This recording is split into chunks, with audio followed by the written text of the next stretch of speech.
ধস্তাধস্তির ঘটনা ঘটছে এবং এতক্ষণ আইন শৃঙ্খলা বাহিনী তাদেরকে এখান থেকে সরিয়ে দেওয়ার চেষ্টা করেছে। দর্শক, এই মুহূর্তে যুক্ত রয়েছি, আপনাদেরকে দেখানোর চেষ্টা করছি সচিবালয়ের ঠিক সামনে থেকে। আমরা একটু আগে দেখেছি যে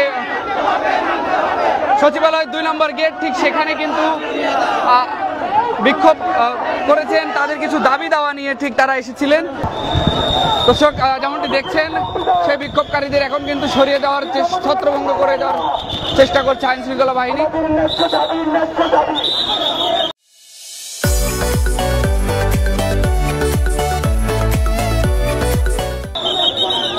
দর্শক, ইতিমধ্যে কিন্তু আপনারা দেখছেন যেমনটি যে তাদেরকে কিন্তু সরিয়ে দিচ্ছেন এখান থেকে আইন শৃঙ্খলা বাহিনী। এখানে নিরাপত্তার স্বার্থে তাদেরকে সরিয়ে দেওয়া হচ্ছে।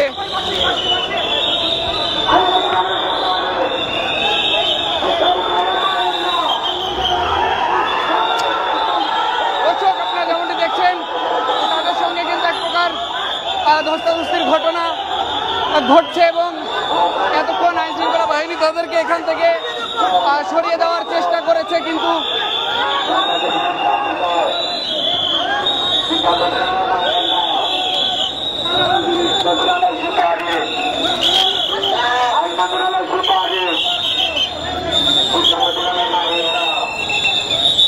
আমাদের ন্যায্য দাবি মানতে হবে, মানতে হবে।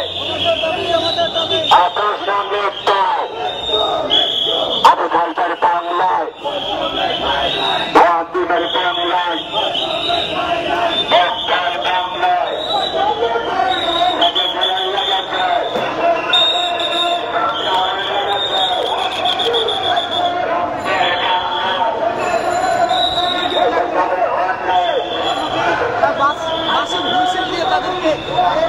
আপনাদেরকে দেখানোর চেষ্টা করছি যে তাদেরকে কোনো প্রকার আঘাত না করে বাঁশির হুইসেল এবং তাদেরকে এতক্ষণ কিন্তু আইন শৃঙ্খলা বাহিনী বোঝাচ্ছিলেন। ঠিক তারপরে তারা এক প্রকার এখান থেকে না সরে গেলে তাদেরকে সরিয়ে দেওয়ার চেষ্টা করছে। আমরা যেমনটি আপনাদেরকে দেখানোর চেষ্টা করছি।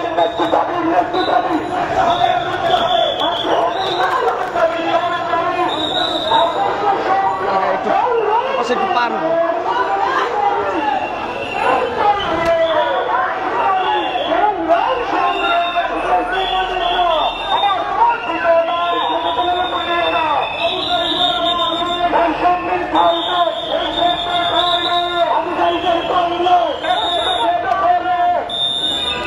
আপনারা যেমনটি দেখছি যে বাঁশির হুইসেল দিয়ে এবং তাদেরকে এক প্রকার বুঝিয়ে এখান থেকে সরিয়ে দেওয়ার চেষ্টা করছে।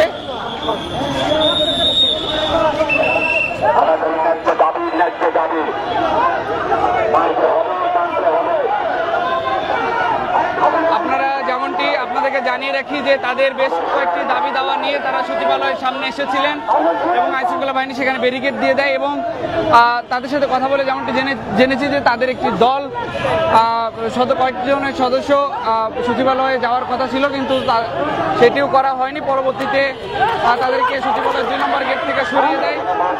পরবর্তীতে সচিবালয়ের 5 নম্বর গেটে তারা এসে বিক্ষোভ করেন। এক প্রকার আইন শৃঙ্খলা বাহিনী তাদেরকে বোঝানোর চেষ্টা করে, বুঝিয়ে সরিয়ে দেওয়ার চেষ্টা করে। ইতিমধ্যে আমরা যেমনটি দেখছি যে তাদেরকে সরিয়ে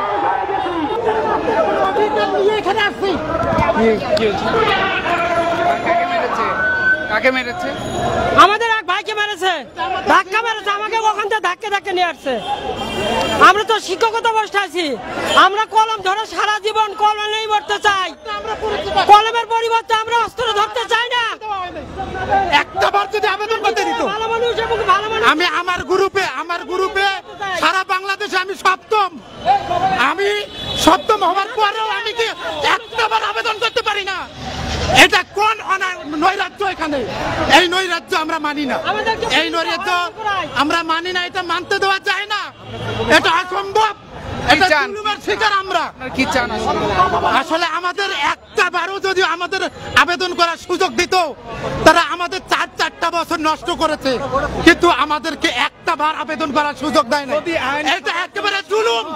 আইন মন্ত্রণালয় সমান হয়, আইন মন্ত্রণালয় যেখানে সুপারিশ করতেছে কোনো বাধা নাই, সেখানে আপনি কে?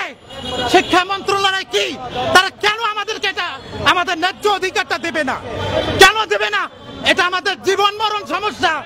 আমাদের পুরা পরিবার চেয়ে আছে, আমাদের পুরা পরিবার আমাদের জন্য চাইয়া আছে আমরা একটা চাকরি করব। 39 জনের পরিবার হাহাকার করতেছে। শিক্ষকতা পেশায় আমরা নিয়োজিত হতে চাই। আমরা নিবন্ধন পাস করছি, পিলিতে পাস করছি, রিটার্নে পাস করছি, ভাই পাস করেছি, বিভিন্ন পরীক্ষা দিয়ে আনতে পাস করছি। দর্শক, আপনারা যেমনটি দেখছেন যে এখানে আইনশৃঙ্খলা বাহিনী যিনি ঊর্ধ্বতন রয়েছেন তিনি তাদের সঙ্গে ফোনে কথা বলাচ্ছেন। মূলত কি বিষয়ে কথা বলাচ্ছেন আমরা সেটি জানার চেষ্টা করব। এবং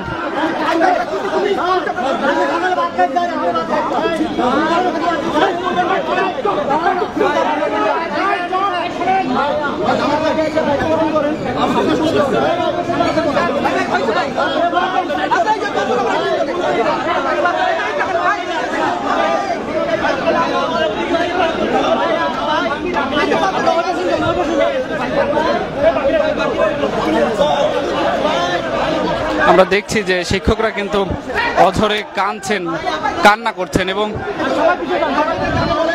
কয়েকজনকে নিয়ে যাওয়া হচ্ছে, মূলত হয়তো বৈঠক করবেন ভিতরে, সে কারণে নিয়ে যাওয়া হচ্ছে। এবং একটি বিশেষ হয়তো সংবাদ পেয়েছে, যে সংবাদে তারা অনেকেই সেই আনন্দে কান্না করে দিয়েছেন। আমরা আপনাদেরকে